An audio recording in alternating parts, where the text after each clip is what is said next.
টি-20 বিশ্বকাপ না ক্রিকেটের নতুন বিশ্বযুদ্ধ, এই কথা কেন বললেন তা আমরা বিস্তারিত জানবো প্রতিবেদনে। দুটি বলতে পারেন। যুদ্ধের আদি ও আকৃতির কারণ তো ছিল সাম্রাজ্য বিস্তার।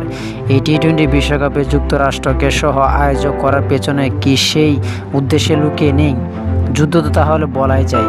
সেটির বাহন যেহেতু বিশ্বকাপ, বিশ্বযুদ্ধই বলুন না হয়। আজ শনিবার ডালাসে সন্ধ্যায় যখন এই বিশ্বকাপের উদ্বোধনী সঙ্গীত বেজে উঠবে, বাংলাদেশ তখন রোববারের ভোর। পুরো বিশ্বকাপ জুড়ে এমন হবে। এখানে সকালে খেলা শুরু মানে বাংলাদেশের রাত, সন্ধ্যায় শুরু হলে বাংলাদেশ ভোর। এই বিশ্বকাপ যে প্রশ্নের উত্তর খুঁজে বেড়াবে সেটিও ভোর আছে।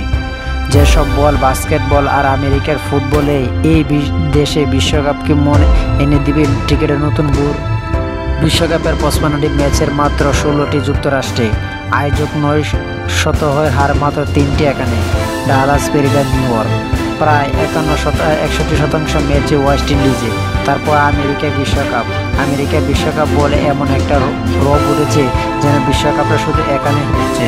সেই বিশ্বকাপের বর্ণির আবহাওয়া হয়ে গেছে এতক্ষণে। শুক্রবার সন্ধ্যায় নিউ ইয়র্কের ম্যানহাটনের রকেফেলার সেন্টার ভবনের গায়ে আলোর খেলায় ফুটে উঠেছে বিশ্বকাপের টি-20 অধিনায়কের ছবি। 10 তলা এই ভবনে বলিউডের বিখ্যাত অনেকে সিনেমার শুটিংও হয়েছে। তার সময়ের ব্যক্তি বা আর নাটকীয়তার দিক থেকে সিনেমার সঙ্গে তো টি-20 বিশ্বকাপ মিলও আছে। রাত 8টায় সূর্যাস্তের সময় শুরু সেই লাইট শো, থেমে চলেছে মধ্যরাত পর্যন্ত। আর বিশ্বকাপ চলবে প্রায় পুরোটা মাস জুড়ে। আজ ডালাসে যুক্তরাষ্ট্রের কানাডা ম্যাচ দিয়ে যেটি শুরু সেটি শেষ বারের জুড়ে 19 জুন ফাইনালে। সেই ফাইনালে দুই দল চূড়ান্ত করতে হবে আগের 55 ম্যাচ। দলের সংখ্যা বলুন তো আয়োজক ব্যক্তি। এত বড় বিশ্বকাপের আগে কখনো দেখিনি ক্রিকেট। আর কোনো বিশ্বকাপ এমন বৃহত্তর অর্থ নিয়েও দেখা দেয়নি। এই যেমন ক্রিকেটের নতুন উপনিবেশ স্থাপনের লড়াই, বরং বলা ভালো হারিয়ে যাওয়া উপনিবেশ ফিরে পাওয়া মরিয়া চেষ্টা। কথাটা এখন হয়তো অনেকের কাছে নতুন শোনাবে, অবিশ্বাস্য মনে হতে পারেও কারো কাছে। তবে সত্যি এটাই যে একসময় উত্তর আমেরিকা ছিল ক্রিকেটের উর্বর ভূমি।